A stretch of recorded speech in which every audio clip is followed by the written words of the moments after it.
За. Энэ бол За тэгвэл юунаас л харах. Тэгвэл 12 ч ном байгаа юу? 12 ном байна. Тэрнээс 12 ихтэй байгаа хаа. За хоёулаа тэгэхээр цифруудын нийлд нь 12 байх тоо гэсэн чинь боломжит тооцсон шүү дээ. Нэг дээр нэмэх нь хэд? 19 км.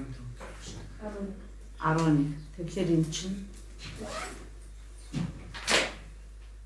энэ боломж яах вэ?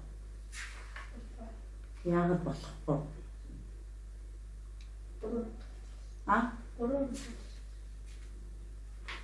Нэг дээр 12-ыг нэмэхлээр үү? 11-ийг нэмэхлээр үү? Тэгээд наад чинь болохоор ингээд 2 онтой. Сайн зөв тийм. Ингэхлээр яах вэ? Энэ бас яах вэ? 3 онтой. За одоо ингэхлээр одоо эндээс боломж тоолж болно биднес тий. Үгүй 3 дээр хэд вэ? 9 шүү дээ тий. Тэгэхээр энэ 39-ийн 3 тоо юу болох вэ? 93. Энэ хоёрын ялгаар 36-гаар багах гэдэг шүү дээ. Тэгэхээр энэ боломжгүй. Ингэж явсаар байгаа хэд болсон?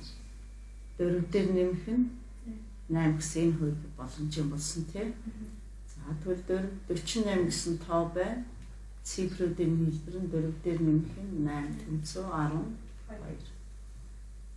Тэгээд цифруудын байрыг солиход гэсэн чи одоо хэд вэ?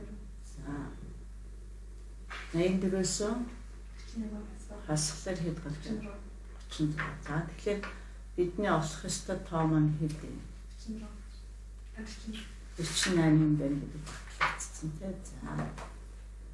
За тэгвэл одоо бүгдээрээ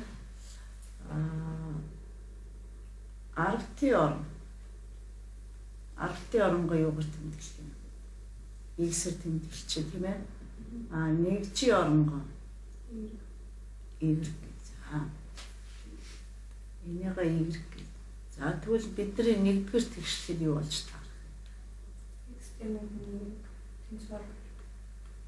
Ингээд энэ нэгдүгээр тэгшлэл энэ бол мөн.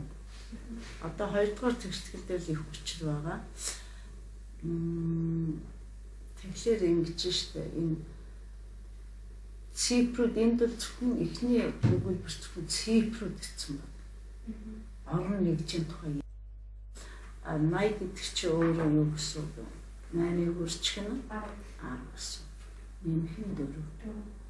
Тэгэхээр энэ 8 чи өөрөө игэргээр тэмдэглэгдсэн.